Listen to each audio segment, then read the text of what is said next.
Hello guys and welcome to my new package video. Well, it's not a package video, it's a pickup video. But welcome to it anyway. Hopefully you'll like it. I will warn you though, that it isn't retro. It's sort of no, it's not retro, I'm bloody lying. Yeah, it's not retro, but it's basically, this is my top tip for what you should be collecting. And it is the PSP.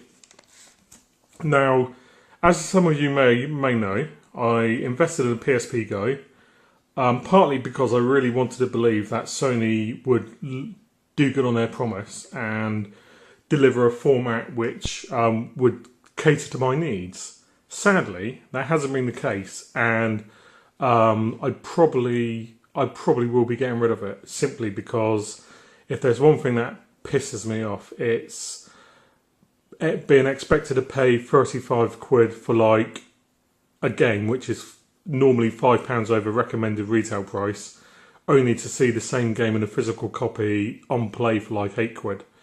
It's absolutely disgusting. It's a shame.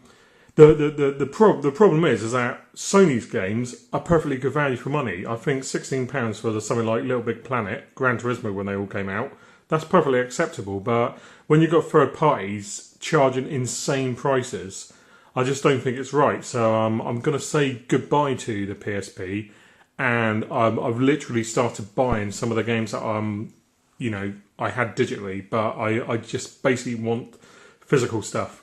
The other reason as well for the PSP is that I've noticed that it seems to be going through a spike at the moment.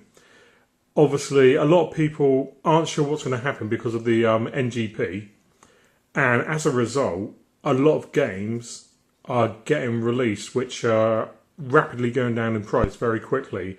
And another thing that's quite interesting is a lot of the big games that are getting released aren't typically stuff which would do well over here anyway, mainly RPGs and stuff.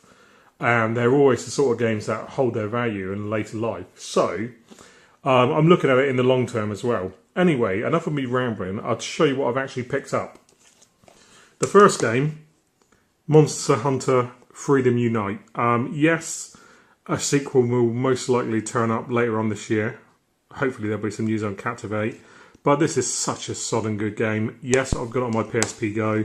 Yes, I've put 80 hours into it. I'm sure I can transfer the save across though, and all will be well in the world. So, Monster Hunter Freedom Unite. That's my first game, and I think that was 7 quid, which is pretty good, I thought. Now this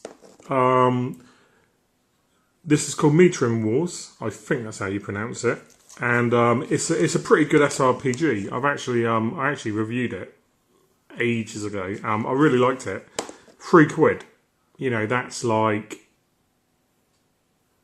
well, you can't even buy a pack of condoms for that, so you wouldn't be able to get laid off 3 quid, but you can play Metrum Wars.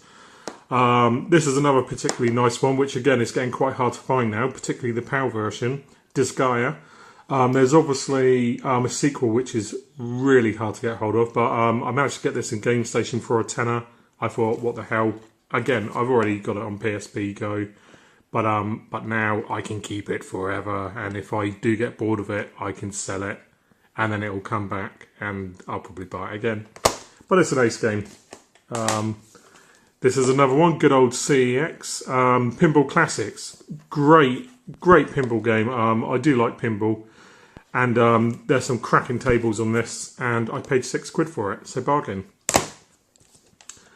Another hard to get hold of game, Half Minute Hero or 30-Minute Hero, depending on your preference. It's a really clever RPG where you basically have 30 seconds to save the world. Really clever. And again, it's typical of the sort of quirky stuff which is slowly slipping out on the PSP and a lot of people aren't interested in. So I get to buy it at a decent price. This was 6 quid. And then, who knows, maybe it'll raise in value. But it's a great game, I probably wouldn't want to get rid of it. Not really too pleased that this is a PSP Essentials box, but 3 quid again. You know, so that's basically 6 quid there. So imagine all the money you're saving. Insane. Archer McLean's Mercury. This is a game I've owned on and off, and it was only £2. It seemed silly not to buy it again. As some of you may know, I like the Eye of Judgment. Oh look, there's my cat. Meow. I like the Eye of Judgment. It's a card game. It would be better if it was Magic the Gathering, but you can't have everything. This was a £5. It goes on the pile. Now then, and this is some of my these are the sort of things, guys, that you should be looking out for. Valkyria Chronicles 2. Not only is it an absolutely stunning game, although not quite as good as the original, but it's really bloody good. But it had quite a limited release, so it's going to be pretty hard to get hold of. My advice, if you can get this at a good price, I paid £13 for this, snap it up. And an example of just how the bottom seems to be falling out of the PSP market at the moment. This absolutely beautiful box set. I haven't even opened it yet because I've actually got another copy of it. And oh, so I'll probably keep this. But oh, it's lovely. And to give you an example, this has literally been out for about a month. And I managed to pick this up brand new today for 16 quid. So, you know, when you got a game literally halving in price in such a short amount of time. So my advice would be to keep an eye on a lot of Square Enix's stuff, because they're releasing some cracking games on the PSP. This is one of them. Another one is Lord of Arcana, which the special edition I've literally just picked up for 13 quid off eBay, so I'll have that soon. And what else have they just released? Oh yeah, they've obviously done Dissidia 2, and what's it called? It's on the tip of my tongue. It's on the tip of my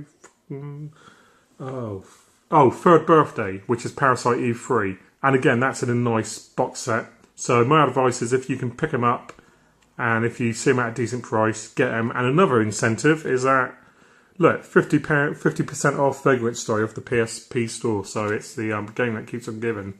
So there you go. That's my new PSP games. This actually puts me up to 70 games now, which is quite cool. I've made a wish list of the stuff that I do want to get, and there's quite a few Japanese shooters that I need to start investing in. But yeah, PSP, I think it's going to be a really solid machine, very desirable in the future. And there is actually a surprising amount of retro games on it, which, if anybody's interested, I can show you obviously my entire collection, which has lots of cool compilations. So anyway, this is it from me. This is Dan Jones from Retro Gamer, and I'll be back with more videos, guys, very soon. You take care now.